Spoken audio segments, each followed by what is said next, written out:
Hello friends, અમારી channel only GPSC જીએસએસબીમાં આપનું ખૂબ ખૂબ સ્વાગત છે. આપણે ગુજરાતની લોક સંસ્કૃતિમાં ગુજરાતનું જે સંસ્કૃતિના જે આપણે વિડીયો મૂકી રહ્યા છીએ તેમાં આપણે ગુજરાતના લોક સમુદાય વિશે વાત કરી રહ્યા છીએ. આ શ્રેણીમાં આજે આપણે આગળ વધવાનું છે અને એક અન્ય લોક સમુદાય જે સૌથી પ્રાચીન સમુદાય છે તેની વિશે આપણે વાત કરવા જઈ રહ્યા છે. ઓકે, તો ચાલો મિત્રો સ્ટાર્ટ કરીએ. આજે આપણે છે ગુજરાતનો જે સૌથી પ્રાચીન લોક સમુદાય છે કોળી સમુદાય તેની વાત કરવાની છે. ઓકે, જે કોળી સમુદાય છે આર્યો પૂર્વેની છે પ્રજા માનવામાં આવે છે, એટલે કે આ સૌથી પ્રાચીન પ્રજા છે અને તેની ઉત્પત્તિ છે એ સિંધુ નદીના પ્રદેશમાં છે થઈ હોવાની માન્યતા છે. મિત્રો, આ જે કોળી સમુદાય છે એમાં ઇમ્પોર્ટન્સ બહુ ઓછું છે. ખાસ કરીને આમાં જે વધારે જે બાબતોનો સમાવેશ થાય છે તે તેના વિસ્તારો અને એ બાબતોનો છે, બરોબર. પરંતુ જે ઇમ્પોર્ટન્ટ છે તે હું તમને ખાસ કહીશ કે આ છે જીપીએસસી પ્રિલિમરી અને ગૌણ સેવા માટે ઉપયોગી થઈ શકે છે. ઓકે, તો ચાલો મિત્રો સ્ટાર્ટ કરીએ છીએ. જે મોહેંજો-દડોમાં છે ખોદકામમાંથી જે અવશેષો મળેલ, બરોબર, અમારી ચેનલ ઓનલી જીપીએસસી અમારી ચેનલ હેલો ફ્રેન્ડ્સ, અમારી ચેનલ ઓનલી જીપીએસસી જીએસએસબીમાં આપનું ખૂબ ખૂબ સ્વાગત છે. આપણે ગુજરાતના લોક સમુદાય વિશે વાત કરી રહ્યા છીએ. એ શ્રેણીમાં આપણે છે ગુજરાતનો સૌથી પ્રાચીન સમુદાય છે જે કોળી સમુદાય તેની વાત કરવાની છે. ઓકે, તો ચાલો મિત્રો સ્ટાર્ટ કરીએ. કોળી સમુદાય છે આર્ય પૂર્વની જાતિ હોવાની માનવામાં આવે છે. ઓકે, આર્યો પહેલા પણ છે આ કોળી સમુદાયનું અસ્તિત્વ હતું એવા અવશેષો છે ઉત્ખનનના આધારે મળી આવે છે. જેની ઉત્પત્તિ છે સિંધુ નદીના પ્રદેશમાં છે થઈ હોવાનું માનવામાં આવે છે. મોહેંજો-દડોના ખોદકામમાંથી ત્યાં કોળી રાજાના વિસ્તાર હતો એવી છે ખાતરીબદ્ધ રીતે અવશેષો મળી આવે છે. તેઓ સાગર ખેડૂત હતા, ઉપરાંત છે કૃષિ કામમાં પણ છે તેઓ સંલગ્ન હતા. દક્ષિણ પશ્ચિમ ભારતમાં છે તેઓનો વિસ્તાર હોવાથી આ જે પ્રદેશ છે કોરોમંડલ પ્રદેશ અથવા કોરોમંડલ તટ તરીકે ઓળખવામાં આવે છે. શાક્યકોલ જે સમુદાય છે, શાક્યકોલ જે પ્રાચીન જે જાતિ થઈ ગઈ તેને અને કોળી સમુદાયને એક્ય હોવાનું માનવામાં આવે છે. સૂર્યવંશી રાજા યુનાશ્વર સાથે કોળી સમુદાય છે પોતાનું મૂળ જોડે છે. એવું માનવામાં આવે છે કે આ સમુદાયના છે પ્રાચીન સમયમાં જનપદ પણ હતા અને ભગવાન બુદ્ધે છે એ કોલિન રાજ્યમાં છે પ્રવેશ કરેલ, એટલે કે બુદ્ધ સમયથી છે આ જે છે કોળીના જે જનપદ છે એ હતા. એવી રીતે આ છે જે હાલનો જે કોળી સમુદાય છે તેનું મૂળ છે પૂર્વના ક્ષત્રિય સમુદાયમાં છે, ક્ષત્રિય સાથે છે એને જોડવામાં આવે છે. હ્યુએન સાંગ અને ફાહિયાન છે એ પણ છે કોળી રાજ્યોનો ઉલ્લેખ કરે છે. કેટલાક કોળી રાજાઓ છે એ પાછળથી બૌદ્ધ ધર્મ સ્વીકાર્યો. બૌદ્ધ ધર્મ સ્વીકારવાને કારણે છે વૈદિક મતવાળા જે છે તેને મલેચ્છ ગણતા. ઓકે, અને બ્રાહ્મણોએ છે ધર્મદ્વેષને કારણે તેને શુદ્ર ગણ્યા. આથી આવી રીતે છે આ બંને જે મતના કારણે બ્રાહ્મણો અને વૈદિક મતવાળા જે લોકો છે તેના કારણે છે જે છે આ કોળી જે રાજાઓ છે એ કોળી રાજપૂત તરીકે ઓળખાયા, બરોબર. અને કોળી આ જે રાજાઓ છે તે અન્ય રાજપૂત સાથે ધીમે ધીમે એક થતા ગયા અને જે બાકીના કોળીઓ જે વધ્યા એ હાલના કોળી સમુદાય. ઓકે, એટલે કે હાલનો જે કોળી પટેલ સમુદાય છે એ આવી રીતે મતલબ અસ્તિત્વમાં આવ્યો કે ભાઈ તેઓએ છે બૌદ્ધ ધર્મ સ્વીકારી લીધા બાદ તેઓ છે તેઓને છે શુદ્ર ગણવામાં આવ્યા અને ત્યારબાદ છે તેના કોળી રાજપૂત અને ત્યારબાદ છે અન્ય રાજપૂતો સાથે મિશ્ર થતા ગયા અને જે બાકીનો જે સમુદાય વધ્યો તે આજનો કોળી પટેલ સમુદાય. ઓકે, તો આવી રીતે એક છે તેની ઉત્પત્તિની માહિતી આપણને મળી આવે છે. ગુજરાતમાં છે મુખ્ય 5 કોળી સમુદાય છે: તળપદા, ચુવાળિયા, ઘેડિયા, વળાંકિયા અને ખાટ. આ 5 મુખ્ય છે કોળીઓ ગુજરાતમાં છે જોવા મળે છે. ઉપરાંત સ્થાન પ્રમાણે અને ધંધા પરથી પણ છે કોળીઓની શાખ છે ઉતરી આવી છે. જેમ કે દીવથી આવનાર હોય તો દિવેચા કોળી, રાવળ પંથકના રાવળિયા, મહી કાંઠાના મહિયા મેવાસી, સુરતના જે ભીમપોર છે તેના ભીમપોરિયા, રાજુલા પાસેના ચાંચ બેટના જે કોળીઓ છે તેના ચાંચિયા, શિયાળ બેટના જે છે તેને શિયાળ કોળી, જે વિશ્વજી ગોહિલ છે, બરોબર, તેના ધંધુકા પરગણાનું જે ખસ ગામ છે ત્યાંના જે બધા કોળીઓ છે પોતાનું જે મૂળ છે એ ખસ ગામમાં જો છે તેને ખસિયા કોળીઓ. ઉપરાંત ઠાકરડાઓ લોકો છે, બરોબર, ઠાકર લોકો છે એ પણ મૂળ છે કોળીનો જ વર્ગ હતો આવું માનવામાં આવે છે.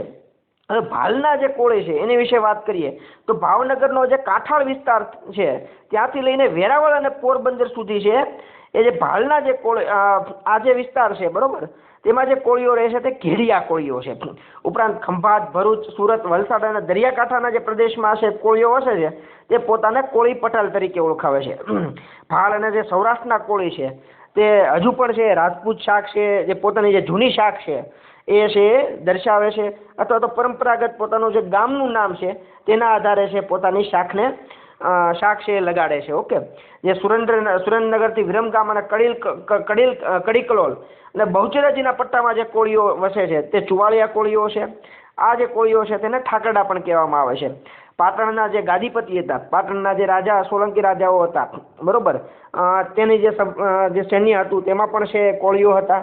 આથી જે એ વિસ્તારમાં જે કોળીઓ રહેતા એ પાટણવાડિયા કોળી તરીકે ઓળખવામાં આવે છે.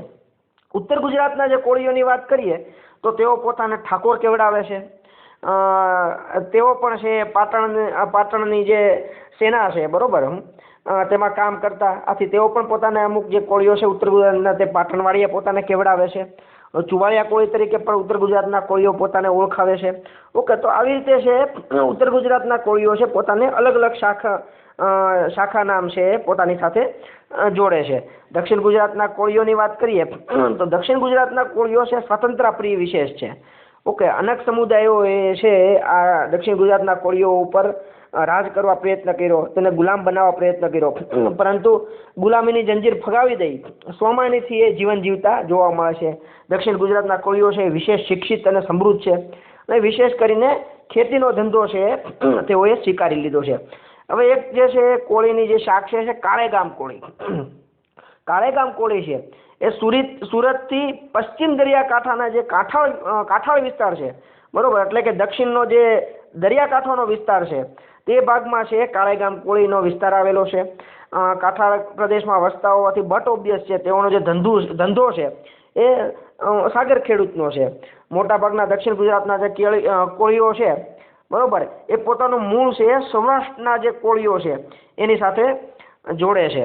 અને આ જે મોટાભાગના દક્ષિણ ગુજરાતના કોળીઓ છે પોતાને તળપદા કોળીઓ તરીકે જ ઓળખાવે છે, પરંતુ આમ છતાં પણ છે એ સિવાય પણ છે અલગ અલગ શાખ જોવા મળે છે. તળપદા ઉપરાંત મોતિયા,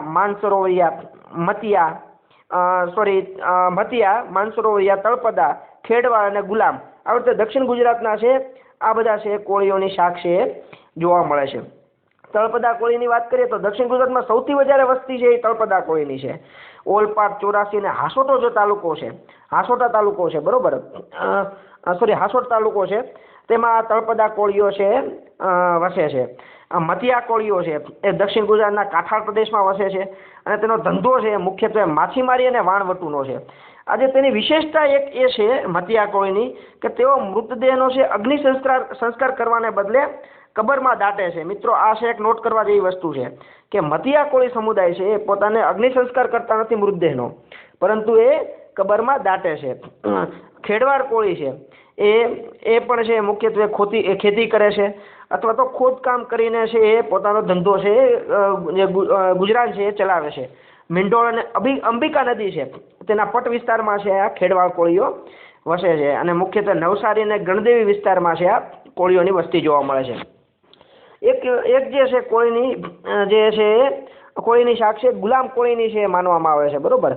અમુક કોળીઓ છે દક્ષિણ ગુજરાતને ગુલામ કોળી તરીકે ઓળખવામાં આવે છે.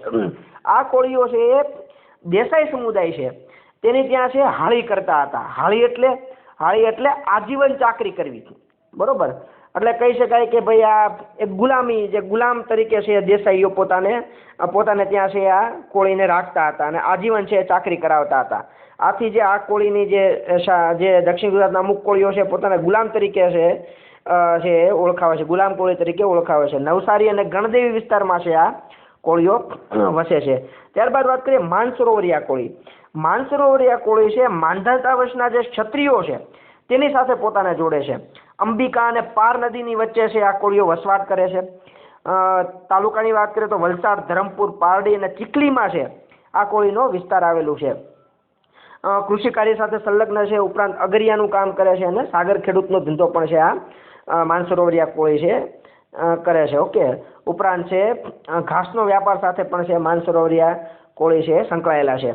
કોળી સમુદાયના રીતિ રિવાજોની વાત કરીએ તો જે કોળી સમુદાય જે છે એના જે જૂથો હોય છે, બરોબર, અલગ અલગ જૂથોના આમ કહેવાય કે ભાઈ એવું કે ગામોમાં છે અલગ અલગ આમ કહીએ કે એનો પંથક હોય છે, બરોબર. અલગ અલગ જૂથો હોય છે અને જે સમૂહ પંથક એનો હોય છે, બરોબર. આવી રીતે અલગ અલગ જે જૂથો હોય છે તેને ચોરા તરીકે ઓળખવામાં આવે છે. આ ચોરાના છે અલગ અલગ ધારાધોરણ હોય છે, બરોબર, અને દરેકના છે અલગ અલગ રિવાજો પણ જોવા મળે છે. અને આ ચોરા પ્રમાણે છે તેઓ લગ્ન વ્યવહાર છે આવી રીતે અલગ અલગ ચોરા સાથે લિમિટમાં રહીને પોતે લગ્ન વ્યવહાર અને રોટી બેટીનો વ્યવહાર છે કરતા હોય છે. દક્ષિણ ગુજરાતના જે કોળીઓ છે એમાં દક્ષિણ ગુજરાતમાં છે એ મોટા પાયે છે કોળીઓના પરગણા આવેલા હતા. દક્ષિણ ગુજરાતના કોળીઓ છે વાણવટુ અને દરિયાઈ વેપાર સાથે ઉપરાંત ખેતી સાથે સંકળાયેલા છે. મોટાભાગના ખેડૂતો પાસે છે જે તત્કાલીન સમયમાં છે જમીન હતી, અને ત્યારબાદ આપણે વાત કરી તેમ એ દેસાઈઓને ત્યાં એ મજૂરી કરતા અને ગુલામપણું કરતા, આથી એ જે જમીન છે એ દેસાઈઓને ચાલી ગઈ. કાંઠાળ પ્રદેશના જે કોળીઓ છે એ ખલાસી તરીકે પણ કામ કરતા, માલ ઉતારવા ચડાવવાનું કામ પણ કરતા, અને અમુક છે એ વહાણના સુકાની તરીકે પણ જે છે એ ફરજ બજાવી, અમુક કોળીઓએ છે સુકાની તરીકે પણ છે એ ફરજ બજાવી છે. લોખંડના છે મોટા ગાર્ડર ચડાવવા ઉતારવાના કામમાં છે આ કોળી લોકો નિપુણ હતા, અને આથી માલ સામાન ઉતારવાનું કામ કરતા હોવાથી એ છે એ લોકો માટે કુલી શબ્દ વાપરવાનો શરૂ થયો, બરોબર. એટલે આ કોળી શબ્દની ઉત્પત્તિ છે એ પણ આવી રીતે છે કોળી સમુદાય સાથે સંકળાયેલી છે. કેટલાક સમુદાય છે માછીમારોનો છે ધંધો કરે છે. ભરૂચ જિલ્લાના જે હાંસોટથી લઈને વલસાડ જિલ્લાના પારડી ઉમરગામ સુધીનો જે દરિયાઈ પટ્ટીમાં વસતા કોળીઓ છે એનો ધંધો છે વિશેષ માછીમારીનો છે. એટલે દક્ષિણ ગુજરાતમાં જે દરિયાકાંઠે વસે છે એ કોળીઓ છે આવી રીતે માછીમારીનો ધંધો કરે છે. ઉમરગામ છોડતા છે મરાઠી ભાષી કોળીઓ છે આપણને જોવા મળે છે. તે મહાદેવિયા સોનકોળી તરીકે પણ ઓળખાય છે. ઓકે, ઉમરગામના પટ્ટાને છોડતા જે કોળીઓ વસે છે એને મરાઠી ભાષી કોળી અથવા તો મહાદેવિયા સોનકોળી તરીકે પણ ઓળખવામાં આવે છે. આ લોકો છે તાળ છેદનનો ધંધો કરે છે, બરોબર છે. જે ડુંગરામાં જે તાર છેદવાનું કામ કરતા કોળીઓ છે એ તરવાડા તરીકે ઓળખવામાં આવે છે.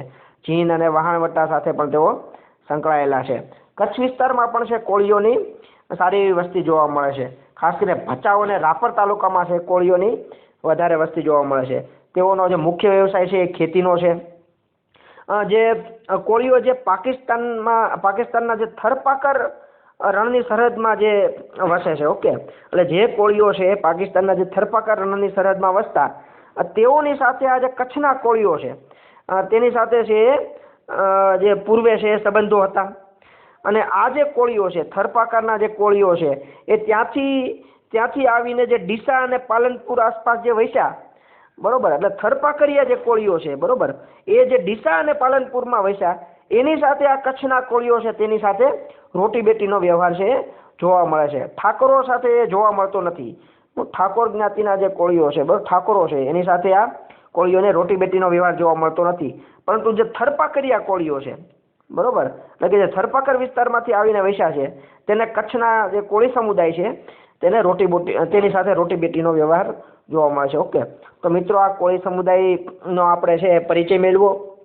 આમાં જે મોસ્ટલી છે એ એના રીતિ રિવાજો છે એ વિશેષ ઇમ્પોર્ટન્ટ છે. બાકી એના વિસ્તારો અને એ બધી બાબતો છે પ્રિલિમરીમાં કે મેઇનમાં કે પણ પૂછાવાની છે નહીં. છતાં આપણે છે જે યોગ્ય લાગ્યું છે એ બધું લઈ લીધું છે. ઓકે, આશા રાખું કે આ વિડીયો આપણને પસંદ આવશે. Thank you very much.